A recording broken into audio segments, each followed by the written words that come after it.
Peço a você que abra comigo sua Bíblia em João capítulo 6, do versículo 1 ao 15.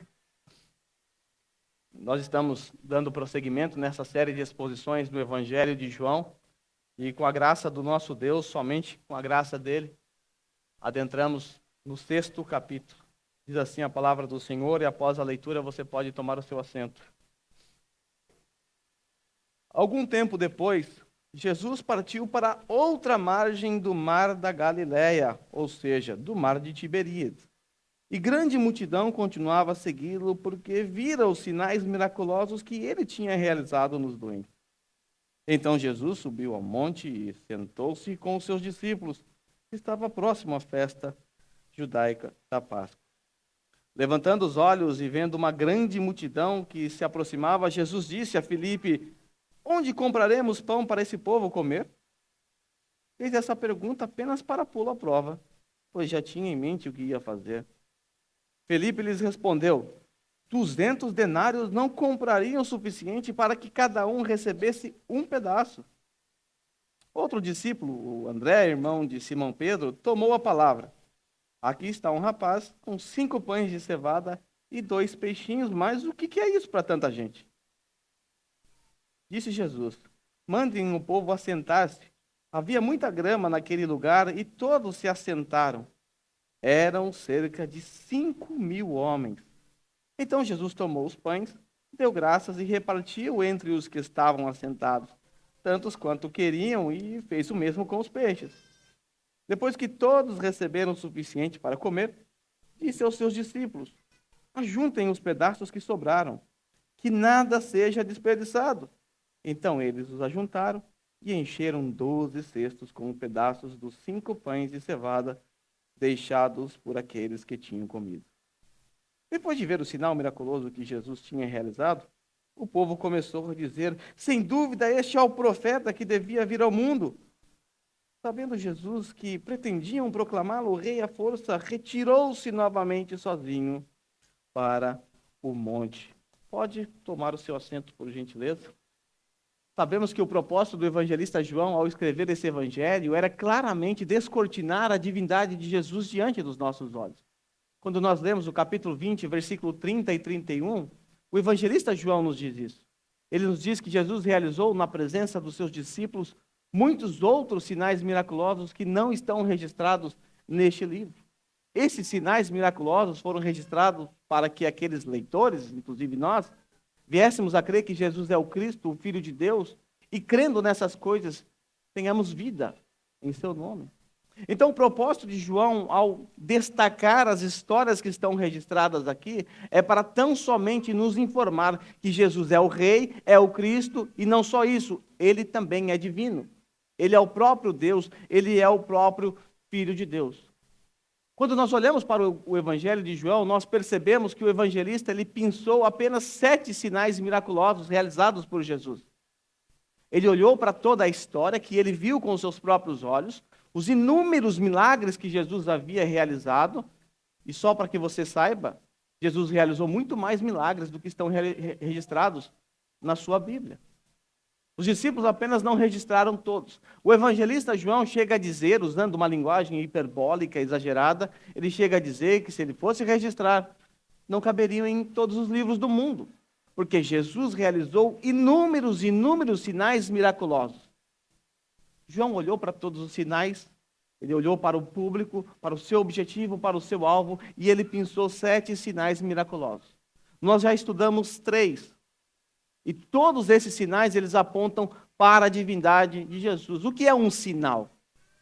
Quando você veio para cá, você viu inúmeras placas de trânsito, inúmeros sinais. Sinais apontam para uma direção. Aponta para algo que você deve ou não deve fazer. Todos os sinais são como uma placa apontando para o Cristo divino. Apontando para Jesus, e essas placas gritam para você com uma luz muito forte, com um neon bem estridente, um brilho bem forte, gritando: Jesus é Deus. Esse é o objetivo de João. Então, o primeiro milagre, nós vimos, foi a transformação da água em vinho, lá em Caná da Galileia. Quando Jesus pega 100 litros de água e transforma em 100 litros de vinho. O segundo milagre, nós vimos, foi a cura do oficial romano. Seu filho estava morrendo, estava longe, e Jesus, mesmo à distância, mandou aquele homem embora e seu filho foi curado. O terceiro sinal miraculoso registrado pelo evangelista João foi a cura daquele paralítico que estava já há 38 anos nessas condições. E aí Jesus, então, no tanque de Betesda, manda ele levantar, pegar a sua maca e andar. E aí você sabe o que aconteceu depois disso, toda a problemática que nós já estudamos no capítulo 5. Nós vimos os judeus se levantando contra Jesus, acusando Jesus de cometer blasfêmia, porque Jesus estava dizendo que ele era igual a Deus, e de fato ele estava dizendo mesmo. Jesus havia afirmado que o Pai continua trabalhando, ele também trabalha, porque os judeus estavam dizendo que ele estava violando a lei do sábado. Jesus disse: não, eu não estou violando, porque se eu sou Deus, eu não posso violar a lei do sábado, e eu estou trabalhando, porque meu Pai não parou de trabalhar um minuto, do contrário, a sua providência cessaria e o mundo entraria num caos. Quando nós olhamos para um texto como esse, ou textos como esses, nós percebemos claramente que João ele dá um salto na história. Quando você olha agora para o primeiro versículo aqui do capítulo 6, João começa dizendo assim: algum tempo depois. Algum tempo depois, quanto tempo? Não sabemos, mas é um tempo considerável. Às vezes nós, quando lemos a nossa Bíblia, ou lemos as histórias, você pega o Evangelho de João, você consegue ler em uma semana. Se você se esforçar, em um dia você lê. E às vezes temos a impressão de que essas histórias aconteceram num período de uma semana, por exemplo. Porque você leu em uma semana. Mas isso não é verdade. Só para vocês terem uma ideia, entre o capítulo 2 e o capítulo 6, tem um período de um ano. Um ano de história. Agora imagine quantos milagres ou quantos discursos profundos o nosso Senhor pronunciou que não estão registrados aqui. Como eu sei que temos um período de um ano? Lá no capítulo 2 nós temos uma menção de uma festa chamada Páscoa. E agora estava se aproximando mais uma vez essa festa. Essa festa se comemorava uma vez por ano. Nós vamos encontrar 3 Páscoas no Evangelho de João. Então veja, período de 3 anos dentro de um evangelho compactado. Então agora nós temos um salto. Nós vimos que o capítulo 5 inteiro estava interligado, era uma história, um bloco de história, e essa história acabou. Problema resolvido. Agora, um tempo depois, o evangelista João, então, ele começa a contar uma outra história. Ele foca num outro sinal miraculoso de Jesus para tão somente provar para nós que Jesus é o Cristo e ele é o próprio Deus. Outra consideração que eu quero dar a vocês, nesse momento, a guisa de introdução, é que o evangelho, essa história da multiplicação dos pães e peixes, é a única história que está presente nos 4 evangelhos. Tamanha a sua importância. Também é o milagre mais popular de Jesus. Jesus realizou esse milagre na presença de 5.000 homens. Quando você corre os teus olhos para o evangelho de Mateus, que também narra essa história, Mateus diz que são 5.000 homens, fora crianças e mulheres. Uma conta bem rápida daria mais ou menos, aproximadamente, de 15 a 20 mil pessoas. Esse é o número de pessoas que estavam quando Jesus realizou esse milagre. Ele fez isso na presença de quase 20 mil pessoas. Foi o milagre mais popular de Jesus, foi o que foi realizado na presença de um público maior. Os outros milagres foram realizados na presença de poucas pessoas ou de algumas pessoas. Bom, quando nós lemos o Evangelho de João, nós também precisamos ter em mente que quando João escreveu o seu Evangelho, Mateus, Marcos e Lucas já haviam escrito o seu Evangelho. E ele se assenta algumas décadas depois para escrever o Evangelho de João. Quando você lê o Evangelho de João e compara com as histórias que estão nos outros 3 evangelhos, que a gente chama de sinóptico, porque deve ser lido em conjunto, você vai perceber que, horas, João acrescenta fatos à história, horas, ele omite. Por quê? Porque ele tinha os outros evangelhos em suas mãos. Então, quando ele podia acrescentar algo da história que os demais não acrescentaram, ele acrescentava. Algumas vezes ele apenas omite uma informação. Por quê? Porque é desnecessário, já está nos outros evangelhos que circulavam. Então, sempre que nós nos deparamos com uma história que se repete nos outros evangelhos, a gente precisa ler todos eles ao mesmo tempo para conseguir entender toda a história. João, por exemplo, no texto que nós estamos estudando, nós vamos perceber que ele omitiu alguns fatos. Ele omitiu o contexto que levou ele a ir para o monte, por exemplo. O contexto que levou a multidão a seguir Jesus até o monte. O texto simplesmente nos diz, algum tempo depois, Jesus partiu para outra margem da Galileia e grande multidão continuava seguindo. Mas falta-nos um contexto. E todas as vezes que nós lemos a Bíblia, nós precisamos mergulhar no contexto histórico. Quando fazemos isso, o texto passa a ter um sabor melhor, passa a ter um gosto melhor. No contexto que nós estamos estudando, nós vamos perceber aqui, olhando os outros evangelistas, que os discípulos eles estavam indo para um período de descanso, umas férias, ainda que seja de um dia, porque eles estavam cansados. Mas, como disse o nosso irmão Daniel, nós vamos perceber no texto que as férias dos discípulos foram frustradas. Eu não sei se você já teve o desprazer de ter que cancelar uma tão sonhada férias. Vamos imaginar que você parcelou a sua viagem para o Havaí em 24 vezes. Você já conseguiu pagar, 2 anos depois, está tudo certo, passagem na mão, passaporte em mãos, malas prontas. Chegou o dia da tão sonhada viagem, sua família está empolgada, já está com a prancha de surf lá na mala também, guardada, uma mala só para levar a prancha. Só que daí no dia do embarque, você está na sua casa esperando, o transporte já está vindo para te buscar, e aí você recebe uma informação. Sua mãe, que você tanto ama, acabara de ser internada em estado grave. E as condições são as piores possíveis. Ela vai falecer. Ela não aguenta mais do que 2 dias. E a sua mãe manda uma mensagem que alguém gravou do WhatsApp, dizendo que quer muito te ver, que quer se despedir de você, porque ela te ama. É lógico que se você não é um filho desnaturado, é lógico que você não vai deixar de atender ao pedido da sua mãe. É lógico que você vai até a sua casa e as suas viagens, ou a sua viagem, ou as suas férias, acabam ficando somente nos seus sonhos. De certa forma, sua viagem foi frustrada. Algo saiu do seu controle, algo que você não planejava, algo que você não esperava aconteceu e agora você não pode descansar. Como você reagiria diante dessa frustração? Ficaria frustrado? Talvez. Decepcionado? É provável. Irritado? Ah, com certeza. Poderia até ficar com raiva da situação. Talvez você poderia até culpar Deus, quem sabe? Eu não sei como você reagiria caso isso acontecesse na sua vida. Não sei como você reagiu se isso já aconteceu em sua vida. Mas quando nós olhamos para o texto que está diante de nós, como eu mencionei anteriormente, o evangelista João, ele não nos informa o porquê Jesus foi para o monte. Por que Jesus saiu da margem do rio e foi para o outro lado? Não nos informa nada disso. Apenas nos diz que ele foi para lá e uma multidão seguiu, conforme nós podemos ver nos primeiros 5 versículos. Olha aí, algum tempo depois ele partiu para outra margem do mar da Galileia, ou seja, o mar de Tiberíades, em homenagem a Tibério César.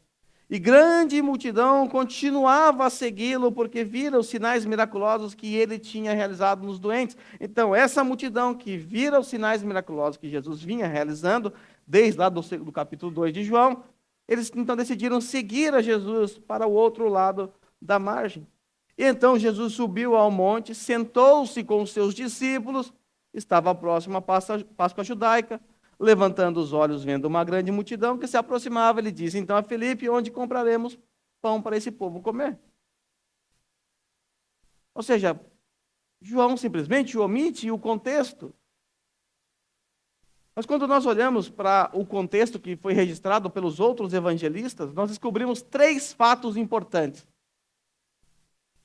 Primeiro, os discípulos acabaram de voltar da grande e poderosa missão. Jesus havia enviado os seus discípulos para uma missão e eles foram. Eles andaram muito pelas cidades, proclamando o evangelho, pregando o reino de Deus.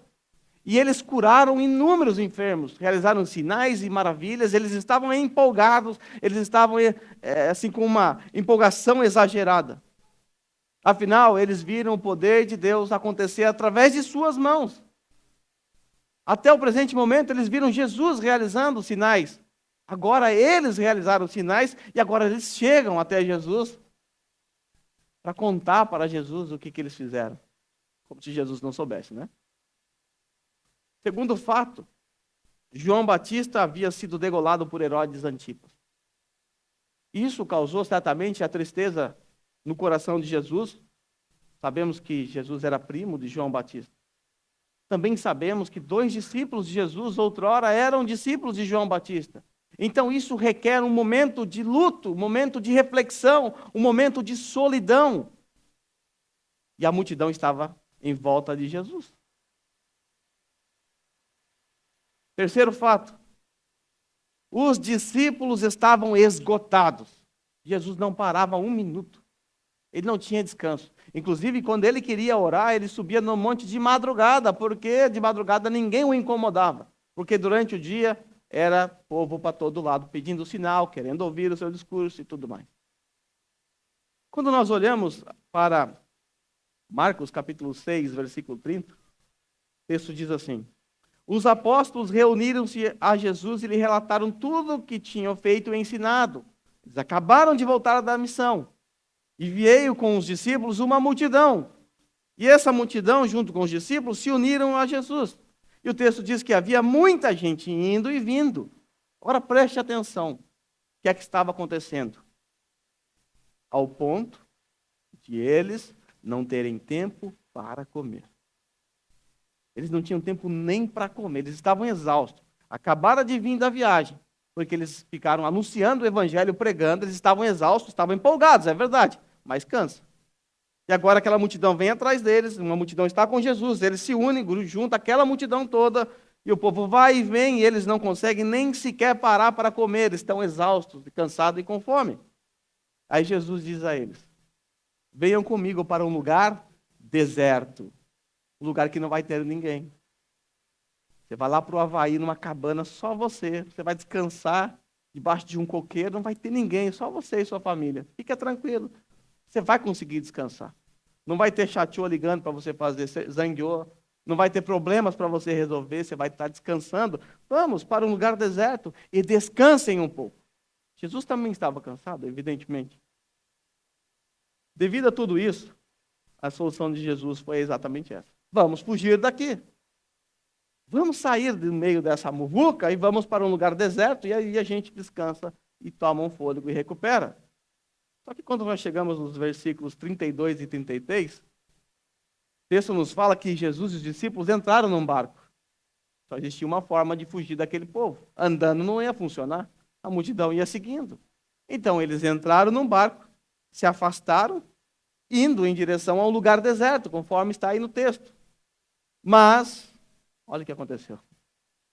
Muitos dos que os viram retirar-se, tendo-os reconhecido, correram a pé de todas as cidades e chegaram até eles. A informação se espalhou por todas as cidades agora, além dos que seguiram a Jesus, além dos que seguiram os discípulos, além dos que estavam com Jesus, agora se espalhou a notícia de que ele estava indo para um outro lugar, e as cidades começaram a ir em direção a Jesus. Por isso nós temos quase 20 mil pessoas. Isso significa, para os discípulos, que game over, acabou as férias. E o texto nos diz que quando Jesus chega lá com os seus discípulos, a multidão já estava lá. Você está chegando para as férias, para descansar, e chega lá, tem um monte de serviço para você fazer no Havaí. Ou seja, acabou as suas férias. Pode desistir disso. Eles chegaram antes. Bom, como eu disse no começo, eu não sei como você reagiria se as suas férias fossem frustradas. Por alguma razão. Mas quando nós olhamos para o texto aqui, nós conseguimos perceber, por exemplo, qual foi a reação de Jesus e qual foi a reação dos discípulos. Vamos ver quais foram as reações. A reação de Jesus. O texto nos mostra que Jesus teve compaixão daquele povo. Jesus se compadeceu da situação daquele povo. Era um povo que estava seguindo Jesus, é verdade, em busca de um milagre, ou para ouvir os seus discursos, pois afinal Jesus já era reconhecido como um grande mestre. Você deve se lembrar no capítulo 3 das palavras de Nicodemos. Sabemos que o que ensinas vem da parte de Deus. És um grande mestre. Mas o que chama a atenção é que Jesus, mesmo cansado, mesmo indo para um lugar deserto, em busca de descanso para si e para os seus discípulos, mesmo assim ele não conseguiu deixar de ter compaixão daquele povo. Veja o que o texto diz em Marcos 6, 34. Quando Jesus saiu do barco, viu uma grande multidão, teve compaixão deles. Por quê? Porque eram como ovelhas sem pastores. Ele olhou aquele bando de gente e ele sentiu compaixão daquele povo. Porque compaixão faz parte do seu caráter. Deus, ele é assim. Quer uma prova disso?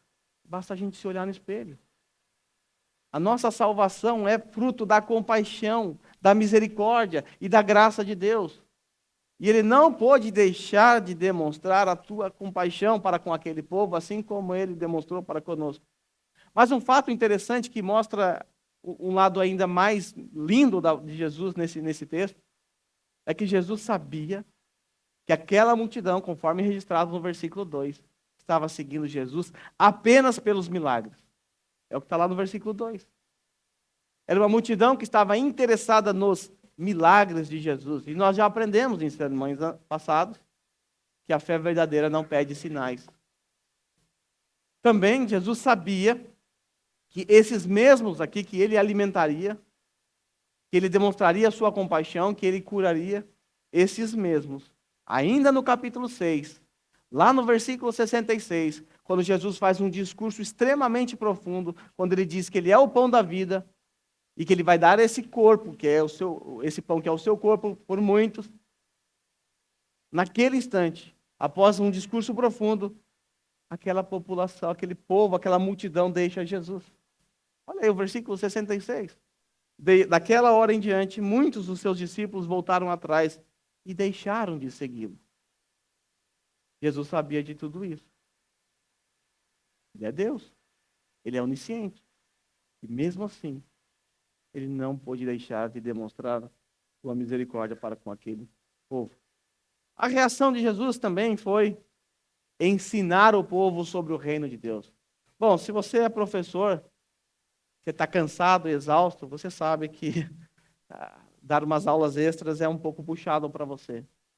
É cansativo. Mas o Senhor Jesus, ele não pôde deixar de falar do reino de Deus.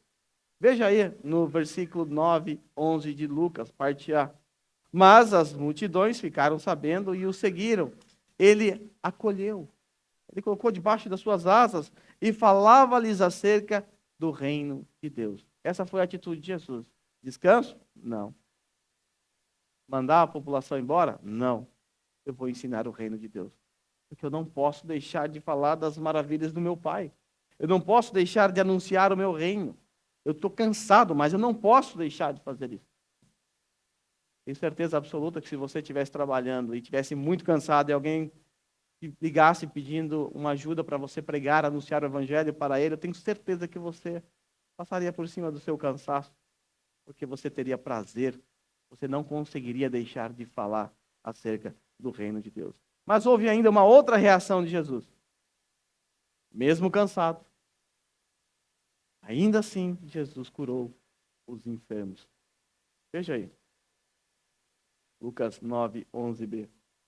Mas as multidões ficaram sabendo e o seguiram, e ele acolheu e falava-lhes acerca do reino de Deus e curava os que precisavam de cura. Então veja bem, Jesus estava ali, cansado, foi para umas férias, para descansar, os discípulos estavam exaustos, e agora Jesus começa, ao ver aquela multidão se aproximando, a demonstrar a sua misericórdia, através do seu ensino e através dos seus milagres, mesmo que esses negariam Jesus. Agora, Jesus está ali realizando todos esses milagres, está ensinando o povo, e o tempo vai passando. o sol começa a se pôr no horizonte. E aí os discípulos apresentam a Jesus um problema. Na verdade, dois problemas. O primeiro problema, estava escurecendo. E o lugar era deserto. Bom, lugar deserto e escuridão não é uma combinação muito legal. É uma preocupação genuína. Senhor, sei que o senhor está empolgado aí, curando todo mundo, pregando, mas olha o sol. Está escurecendo. A tarde está caindo. Não é muito bom deixar esse povo aqui no deserto. Veja a reclamação aí dos discípulos, o problema apresentado. Ao cair da tarde, os discípulos aproximaram-se dele e disseram: este é um lugar deserto e já está ficando tarde. Isso é preocupante. Precisamos fazer alguma coisa. Existe um segundo problema. Além disso, a multidão, quase 20.000 pessoas, não tinha o que comer. À tarde, o lugar é deserto. Como esse povo vai comer? Lembre-se, o povo veio correndo na beira da margem do rio ali, para chegar. Ninguém foi preparado para ir para esse lado do rio. Só alguns. Não tinha comida. Não tinha o que fazer. O texto diz assim no versículo 5. Levantando os olhos e vendo uma grande multidão que se aproximava, disse Jesus a Filipe: onde vamos comprar pão para o povo comer? É assim que João registra. Mas antes disso, os próprios discípulos haviam relatado isso para Jesus. E ele devolve isso para os discípulos. Tá, onde é que nós vamos arrumar pão para esse povo comer? E é interessante, quando você corre para o versículo número 6, você vai perceber que Jesus já sabia que isso tudo ia acontecer. Da ótica dos discípulos, as férias foram frustradas. Da ótica de Jesus, era o plano de Deus em decurso. Era o plano de Deus acontecendo. Quando Jesus entrou no barco, ele já sabia o que ia acontecer. Porque ele é Deus. E o versículo 6 é interessante, ele diz assim: fez essa pergunta, como é que vai sustentar, alimentar esse povo, apenas para pô-lo à prova, pois já tinha em mente o que ia fazer. Jesus já sabia que ia realizar o milagre. Ele sabia de tudo isso. Então, da ótica dos discípulos, as férias foram frustradas. Da ótica de Jesus, era o propósito de Deus se cumprindo. E essa mesma verdade se aplica em todas as áreas das nossas vidas. Porque inúmeras e inúmeras vezes nós fazemos planos e planos e planos, e os nossos planos são frustrados. Mas nós nunca podemos nos esquecer que da ótica de Deus, nenhum plano é frustrado. Se algo aconteceu em sua vida que te trouxe frustração, saiba, isso não pegou Deus de surpresa. Ele sabia exatamente o que ia acontecer. E sempre há uma grande lição para se aprender. Sempre há um grande ensinamento quando os nossos planos ou sonhos são frustrados. E uma oração a ser feita por um verdadeiro cristão é sempre: Senhor, obrigado por frustrar os meus planos. Porque os planos de Deus são sempre melhores do que os nossos. Se o Senhor frustrou os meus planos, é porque ele não era tão bom assim para mim. Os discípulos aprenderam aqui uma grande lição. Eles ouviram um dos maiores discursos de Jesus. Eles viram o Jesus demonstrando compaixão, misericórdia. Viram como Jesus colocava o reino de Deus acima de qualquer coisa, até mesmo do seu descanso. Então sempre há algo a aprender quando os nossos planos são frustrados. Da nossa ótica, é uma frustração. Mas da ótica de Deus é apenas uma lição, apenas um aprendizado para nós. Então Jesus sabia exatamente o que ia acontecer.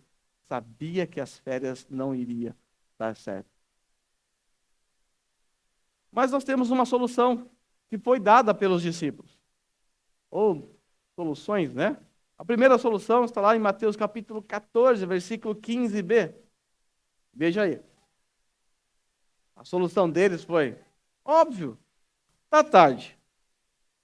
Não tem como arrumar comida para esse povo. É perigoso. É óbvio, vamos acabar aqui o culto, acabou, ó, vocês voltam aqui a semana que vem, ó, amanhã a gente está aqui de volta, vamos para as aldeias comprar comida, achar um repouso. Amanhã estaremos aqui nesse mesmo canal, nesse mesmo horário, vamos embora. É um raciocínio lógico. Veja aí. Ao cair da tarde, os discípulos se aproximaram-se dele e disseram: Este é um lugar deserto e já está ficando tarde.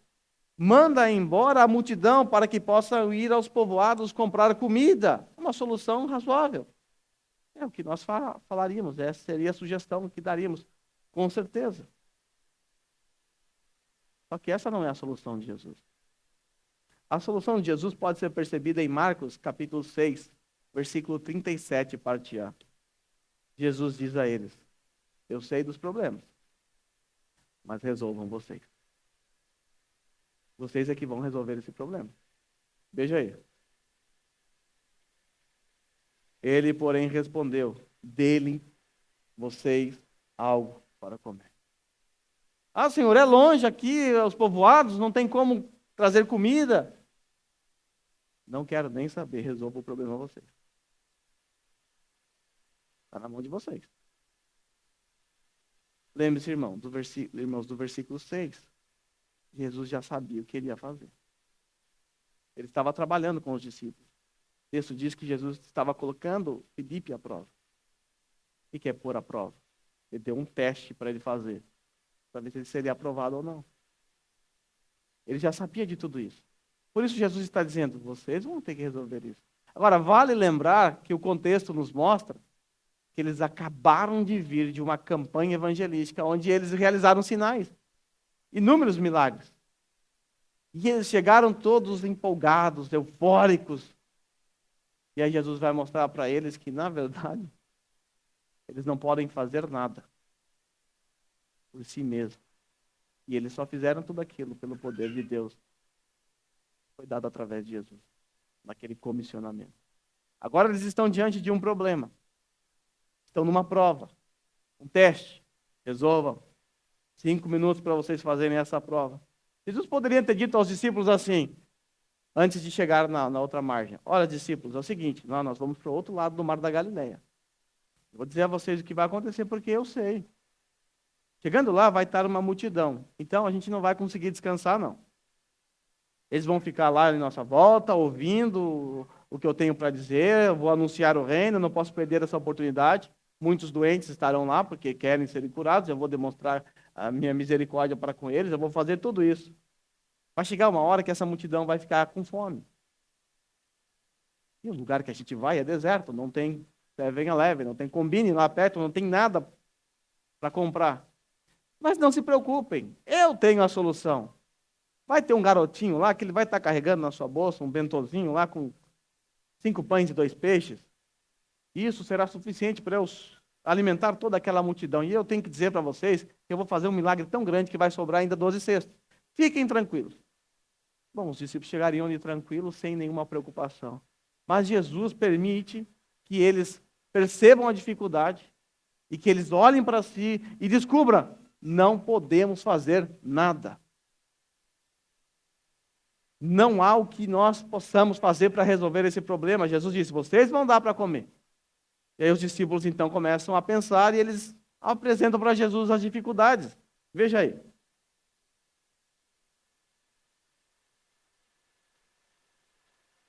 Felipe disse assim: nós não temos dinheiro. Ele olhou para aquela multidão, tinha quase 20 mil pessoas. E um detalhe que não está no Evangelho de João é que Jesus mandou separar em grupos de 100 e 50, né? Por isso é fácil contar. Aí já está lá Felipe olhando aquela multidão, resolve, tá bom. Pegou a calculadora dele, fez uma conta básica ali, quanto que custa um pão. Não dá não. Não tem dinheiro não. Não tem como sustentar esse povo. Veja a resposta de Felipe. 200 denários não comprariam pão suficiente para que cada um recebesse um pão? Não, um pedaço. 200 denários não é suficiente para que cada um coma um pedaço. O pão era um bolachão que dividia assim, né? Quanto vale 200 denários? 200 denários, o que é um denário? Um denário é equivalente a um dia de trabalho braçal. É o que você ganhava depois de trabalhar um dia, lá no campo, ou cuidando de gado, alguma coisa assim. Um dia de trabalho. Se a gente pensar, eu sei que não dá para saber o valor que tinha tanto a moeda, a inflação, essas coisas assim, não dá para ter noção, mas só para que a gente coloque dentro da nossa realidade hoje. Um dia de trabalho eu vou colocar como 10 mil ienes. Eu sei que a maioria ganha mais aqui, mas eu vou colocar como 10 mil ienes. Vezes 200, 2 milhões de ienes não seriam suficientes para que cada um tivesse um pedacinho de pão. Muito dinheiro.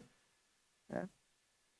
E de repente aparecesse 20 mil pessoas na porta aqui do salão pedindo comida e eu falasse para vocês, faço Felipe, resolva o problema, já que é o Felipe. Ele vai falar, não tenho 2 milhões. Como é que eu vou resolver? Ou seja, não tem o que fazer. Senhor, não temos dinheiro. 200 denários não seriam suficientes. E agora? Aí o outro discípulo também apresenta uma outra dificuldade. Ele diz que o que tem é insignificante. O que temos em mão não dá para nada, é insignificante, não resolve o nosso problema. Ele diz que tem um menino ali, veja aí, outro discípulo, André, irmão de Simão, Pedro, tomou a palavra. Aqui está um rapaz com 5 pães de cevada e 2 peixinhos, mas que é isso para tanta gente? Ou seja, não alimentaria nem os apóstolos de Jesus. 5 pães de cevada. Existia 2 pães, 2 tipos de pães. Feito com trigo, bom, e o de cevada. O de cevada era uma comida, um pão mais duro, um pão para pobre, essa é a verdade. E os peixinhos, aqui existem 2 palavras gregas para peixe. E a palavra que foi usada aqui é uma palavra que aponta para um peixinho salgadinho, pequenininho, fininho, como se fosse um lambari, não sei quem conhece isso, mas como se fosse um lambarizinho, salgado. Era para dar sabor àquele pão que não era muito gostoso. Ou seja, é uma coisa meio insignificante, mas é o que temos. Então, o discípulo André aqui está dizendo, Senhor, aqui temos comida, mas veja bem, isso aqui não é nada diante dessa multidão. Não vai matar a fome do povo. Os discípulos, eles basicamente estavam afirmando que alimentar aquela população, aquela multidão, era impossível. Era impossível. Aquele ânimo deles de realizar muitos milagres, agora Jesus coloca eles no lugar. Eles precisam aprender uma grande lição. Não é na sua força. Vocês não conseguem resolver um problema tão simples como esse. Eles tiveram que reconhecer as suas inabilidades diante da situação. Somente depois disso, Jesus demonstrou o seu poder. Depois que eles reconheceram que eles não eram capazes de resolver o problema, então Jesus deu a solução para eles. Como eu disse anteriormente, Jesus poderia ter antecipado tudo isso e dito, vai acontecer isso, isso, isso, mas fiquem tranquilos, eu vou resolver o problema. Mas Jesus jogou na mão deles, para que eles percebessem que a própria solução estava em Cristo Jesus, não nele. E não é assim que Deus faz conosco muitas vezes? Muitas vezes nós chegamos com um casamento todo destruído. Talvez chegamos às vezes até com as finanças destruídas, com a família destruída, ou com qualquer outra coisa, com o coração destruído. Mas Jesus deixa a gente chegar nesse ponto para que a gente ateste a nossa inabilidade, a nossa incapacidade de resolver, de solucionar os nossos problemas. Minha família está uma droga, resolva você o problema. Aí você vai ver que você não é capaz, na sua força. Você vai ver que você não tem força suficiente para fazer isso, mas você vai encontrar força nele. É verdade que você tem que fazer algo. Os discípulos, eles carregaram cestos, distribuíram, eles participaram desse processo todo. Mas quem fez o milagre foi Jesus. Quando o problema for resolvido, o casamento, sua família for restaurado, por exemplo, porque você se propôs a amar a esposa como Cristo amou a igreja, você colocou a sua família em primeiro lugar, você deu prioridade para ela e tudo isso aconteceu, você não poderá, no final de tudo, dizer eu fiz, eu consegui. Você foi apenas um agente secundário nisso. O agente primário sempre é Deus. E Ele já nos deu todas as ferramentas necessárias que nós precisamos. Os discípulos estavam do lado da ferramenta necessária para resolver o problema. O problema não era a falta de dinheiro. O problema não era a escassez de comida. Esse não era o problema. O problema era a falta de fé. Jesus já havia realizado tantos milagres na presença deles. E eles procuraram ainda assim soluções humanas. Manda o povo embora. O que temos não dá. Falta dinheiro. O primeiro passo sempre é reconhecer. É preciso reconhecer que nada é por nossas forças. Nada é por conta das nossas capacidades. Jamais poderemos ter um casamento saudável, sei lá, umas finanças equilibradas, filhos bem cuidados. Não entendemos que toda essa força vem do nosso Deus. Não entendemos que não é da nossa força, não é do nosso braço. É preciso reconhecer que se Deus não agir poderosamente em nossas vidas, em nosso favor, nada mudará. Pelo contrário, só vão piorar. Vamos ver que os discípulos, eles então aqui, olhando para o texto, eles se encarregaram de organizar a multidão. Jesus realizou o milagre, mas veja bem, eles cuidaram da multidão, distribuíram os pães, mas foram incapazes de realizar o milagre. O que aconteceu aqui é simplesmente impressionante. Quando a gente volta lá a pensar mais uma vez no contexto, eles acabaram de vir de uma campanha evangelística. Eles próprios realizaram milagres. E agora eles descobrem que, na verdade, eles são apenas instrumentos divinos. Que quem realiza os milagres é o próprio Jesus. Bom, após a contestação da inabilidade dos discípulos em resolver o problema, Jesus age agora de maneira poderosa. Agora que vocês perceberam que vocês não podem fazer nada, eu vou agir. Jesus então multiplica os pães e os peixes. Veja como isso aconteceu. Disse Jesus, mandem o povo assentar-se. Havia muita grama naquele lugar e todos se assentaram. Eram cerca de 5.000 homens. Então Jesus tomou os pães, deu graças e o repartiu entre os que estavam assentados, tanto quanto queriam, e fez o mesmo com os peixes. Depois que todos receberam o suficiente para comer, disse aos seus discípulos: ajuntem os pedaços que sobraram, que nada seja desperdiçado. Então eles ajuntaram e encheram 12 cestos com os pedaços dos 5 pães e cevada, deixados por aqueles que tinham comido. Jesus manda o povo se assentar. Os 5.000 homens, ele simplesmente toma os pães em suas mãos, olha para os céus, dá graças, reparte o pão e o milagre acontece. O que a gente pode aprender? Ou o que podemos considerar desse texto? Em primeiro lugar, nós percebemos que Jesus agiu naturalmente. Não houve uma ação poderosa aqui, não saiu um raio da mão de Jesus. Lembra da festa em Caná da Galileia? Jesus mandou eles agirem naturalmente. Vai colocando água aí. Quando nós olhamos lá para a história lá de Eliseu, uma história também de multiplicação, que uma mulher ficou viúva, seu marido devia, ela não tinha como pagar, então veio aquele que tinha que cobrar e disse: eu vou levar o seus filhos como escravos, para vocês pagarem a dívida. Aí o que aconteceu? Ela não tinha como pagar. Eliseu também não tinha como pagar. Pegue o quanto jarro você puder. O que você tem aí? Um pouquinho de azeite. Arrume tanto de jarro que você puder. E ela foi só colocando e foi enchendo, pagou a dívida, montou uma empresa de azeite ainda. Eliseus S.A., sei lá. Algo natural.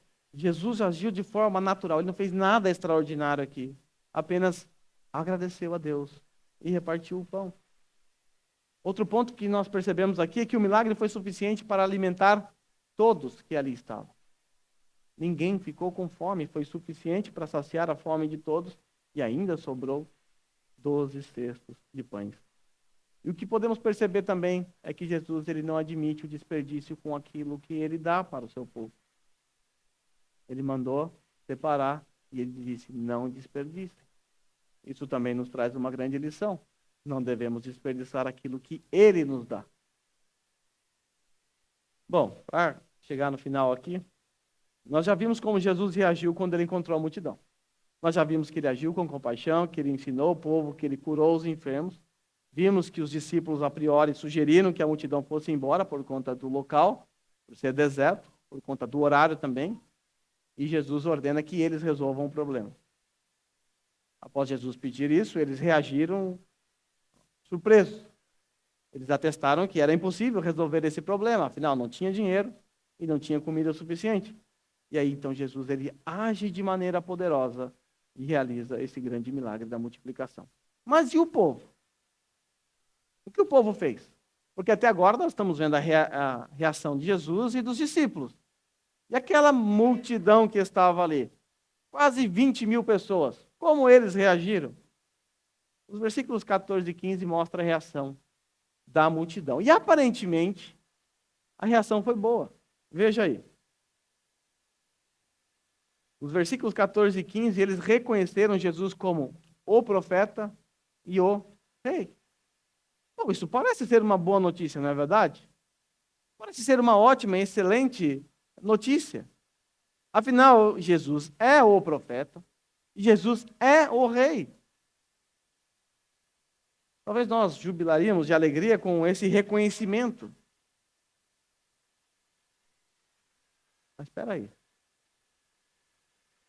Jesus ele não pode se deixar enganar. Nós já aprendemos lá no capítulo 2, versículo 23, 24 e 25. E na festa da Páscoa, Jesus realizou muitos sinais miraculosos. E o texto diz que muitos creram nele. Mas o mesmo texto diz que Jesus não confiava neles, porque bem sabia o que havia no homem. E ele não precisava que ninguém desse testemunho a respeito do homem, porque ele é Deus, ele conhece o coração. Os discípulos poderiam até ter ficado empolgados, afinal, eles estão reconhecendo Jesus como o profeta. Vocês já aprenderam que o profeta é a respeito de uma profecia de Deuteronômio, capítulo 18, versículo 15 a 18, quando Deus falou a Moisés que enviaria um profeta à semelhança de Moisés, que ensinaria o povo, que guiaria o povo. Nós sabemos que o profeta é o Senhor Jesus Cristo, e eles estavam corretos aqui. Jesus de fato é o profeta e de fato é o rei, mas o problema não estava na sua profissão de fé, estava no seu coração. O povo, então, depois de ver todos esses sinais que Jesus havia realizado, e agora esse de alimentar o povo, e aquela multidão em sua volta, eles tiveram uma ideia. Ele é o profeta e o rei. Espera aí, temos um perigo aqui. Uma multidão com 5.000 homens. Seriam também 5.000 homens para batalhar. Homens eufóricos. 5.000 homens reconhecendo alguém como rei dentro do Império Romano.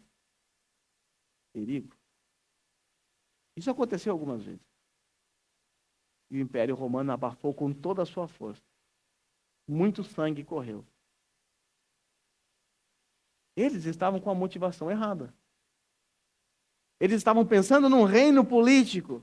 É agora, tem que ser o profeta, não pode ser outro. Veja, Moisés ensinou lá no monte, recebeu a lei, ele está aqui no monte nos ensinando o reino de Deus, ele está alimentando o povo através de um milagre. Olha a multidão em volta dele, é ele.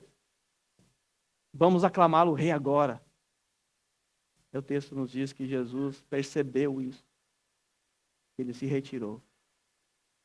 Quando nós olhamos para os sinópticos, o texto nos diz que Jesus manda os discípulos entrar no barco, os discípulos vão embora, Jesus disse, eu vou depois, eu vou me despedir da multidão. E aí nós vamos encontrar a história que será contada para vocês no próximo sermão. Jesus vai ao encontro deles andando pelo mar, pelo rio, mar da Galileia, né? Era um rio, na verdade, um lago. Esses homens Eles queriam que Jesus assumisse um reino terreno, político. E o Senhor Jesus Cristo já havia dito aos seus discípulos em outra ocasião: meu reino não é daqui. Eu não sou um rei político. Eu sou um rei espiritual. Então Jesus se retira da presença deles por algumas razões. Primeiro, porque a sua hora também não havia chegado. Não era a hora de ser proclamado rei. Nós vamos ver daqui para frente que o evangelista João constantemente nos informa que os judeus tentaram matar Jesus. Em inúmeras ocasiões. Mas o evangelista João sempre ele acrescenta assim: mas ainda não havia chegado a sua hora. Queriam matar Jesus, ele se ocultou no meio da multidão, porque ainda não havia chegado a sua hora. Segundo lugar, por que Jesus se retirou do meio daquela multidão? Porque Jesus reconhece, ou conhece os seus corações e o tipo de fé que eles tinham, conforme nós vimos no capítulo 2 também. Terceiro lugar, Jesus reconhece as intenções dos homens. Como eu disse, o que eles queriam era apenas um rei político. Eles queriam colocar Roma para fora, expulsar o Império Romano que ainda dominava sobre eles. Era o que eles mais queriam. Um reino restaurado. Eles queriam o trono de volta. Eles queriam um rei à semelhança de Davi. E eles encontraram isso na pessoa de Cristo. Afinal, 5.000 homens dá uma briga boa. Dá para começar uma rebelião tranquilo. Mas Jesus sabia onde isso ia parar. Jesus sabia. Então, por isso, Jesus ordena aos seus discípulos: entrem no barco, vão embora. Eu vou me despedir da multidão. E logo ele foi embora. Nós não sabemos por que Jesus fez isso, mandar os seus discípulos embora. Mas nós sabemos que alguns discípulos de Jesus, eles eram de uma linha um tanto quanto radical. Vale lembrar que um deles até pediu para mandasse fogo dos céus e tudo mais. A mãe de um deles pediu para sentar um à direita, o outro à esquerda. Na mente deles havia um entendimento de um reino político. Então não sabemos se Jesus mandou eles embora também para livrá-los da empolgação, ou se Jesus queria depois se revelar como Deus que tem poder de andar sobre as águas. Pode ser verdade as duas coisas. Mas o fato é que essas histórias só nos revelam que Jesus é Deus, tem um controle absoluto sobre todas as coisas, sobre tudo o que acontece. Quando nós olhamos para o capítulo 6 ainda, lá no finalzinho desse livro, quero que você, por favor, corra os teus olhos para o versículo 51. Quando nós olhamos os milagres de Jesus no Evangelho de João, você vai perceber que ele intercala um milagre e um discurso profundo. Um milagre e um discurso profundo. Depois desse milagre, nós vamos encontrar uns discursos mais profundos de Jesus.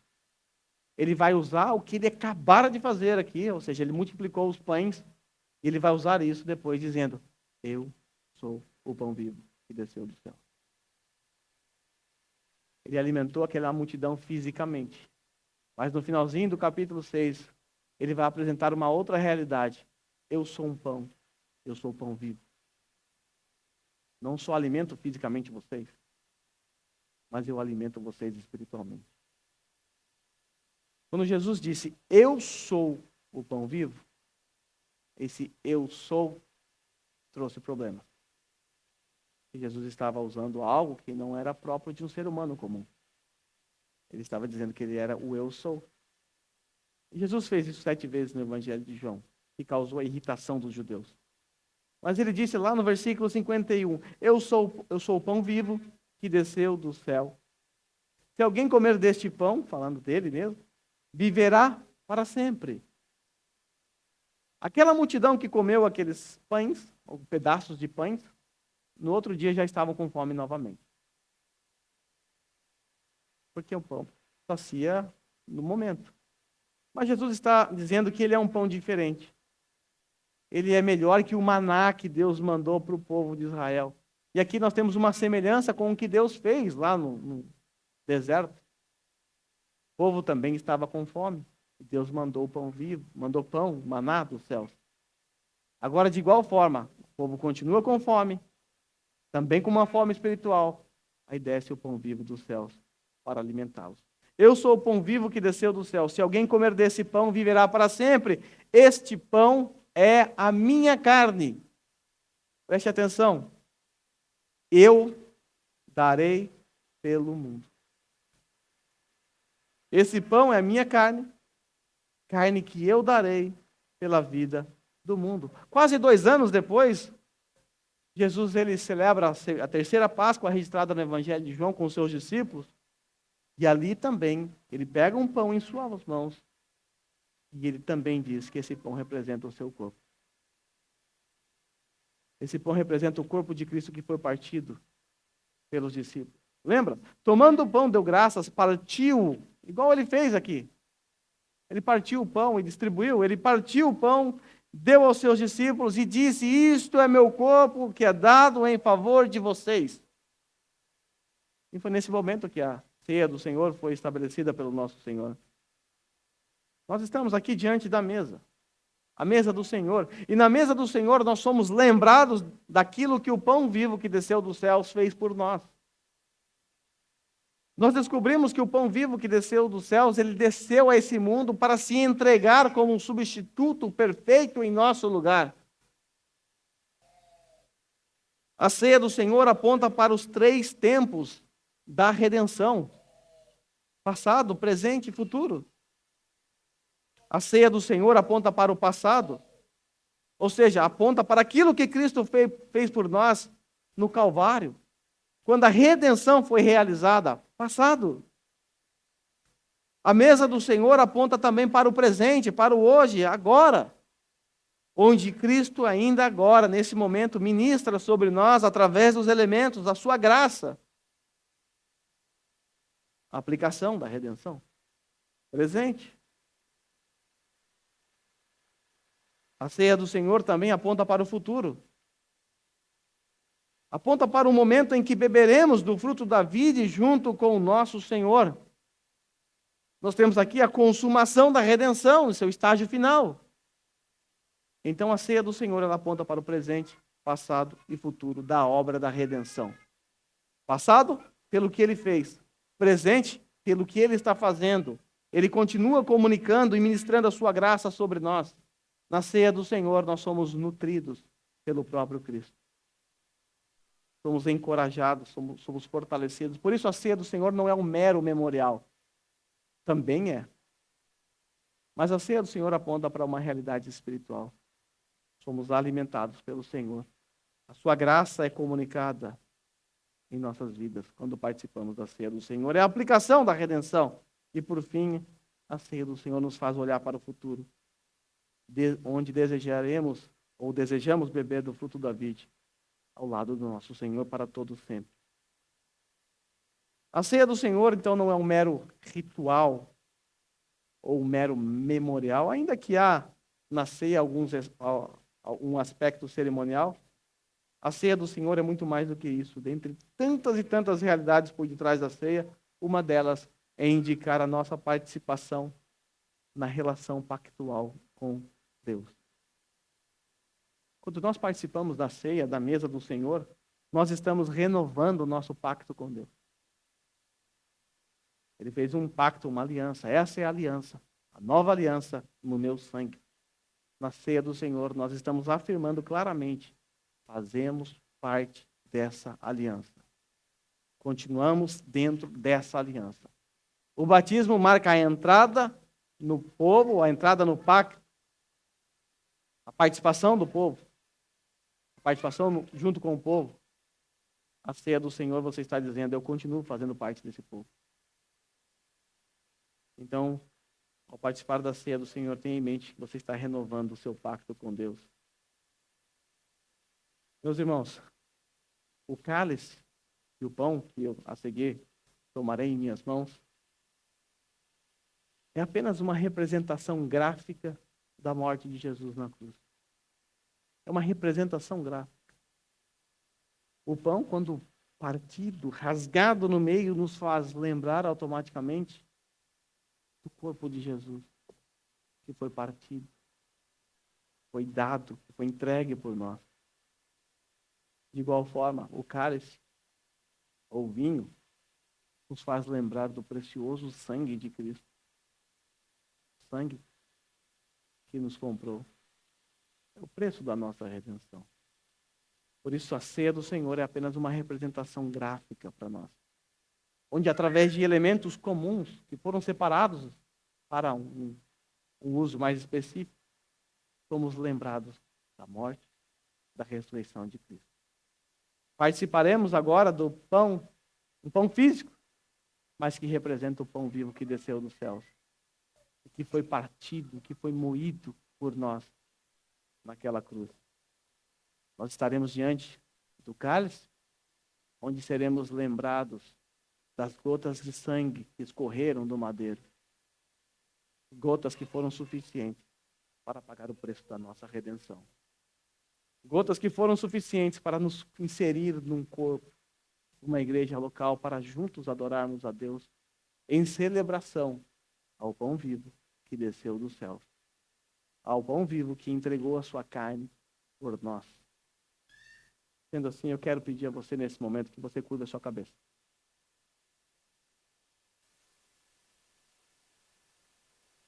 Senhor, nós queremos te agradecer, Senhor. Te agradecer por essas ricas verdades que aprendemos na tua palavra. Obrigado, Senhor, porque através dessa história nós descobrimos que por vezes nossos planos serão frustrados, nossos desejos, nossos sonhos. Mas que bom saber, Senhor, que da tua ótica nenhum plano é frustrado. Que tudo que o Senhor faz na vida dos meus irmãos tem um propósito, tem algo a ser aprendido. Então, Pai, diante das circunstâncias, diante das situações complicadas das nossas vidas, nos faça, Senhor, perceber que a solução está em Ti.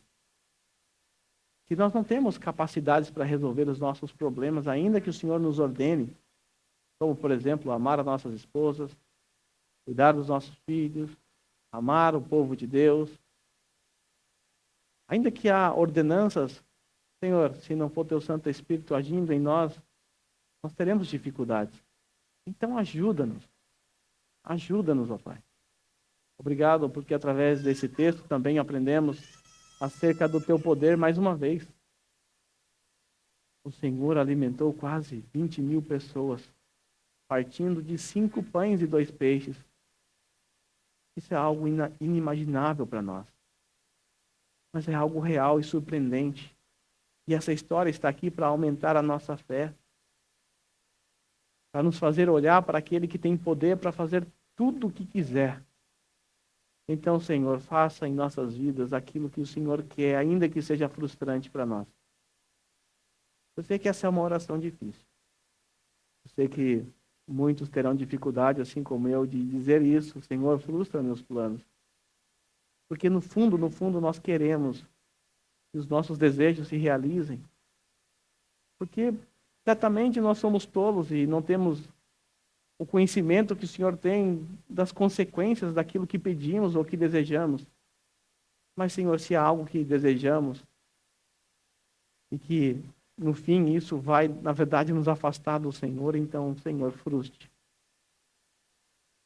Frustre, Senhor. Por favor.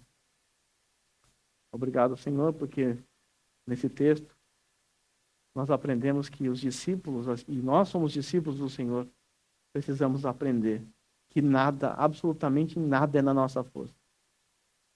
Nada, tudo deve ser na tua dependência, na dependência do teu santo evangelho. Então eu quero te agradecer, Senhor, nesse momento pela tua palavra. Pela tua palavra.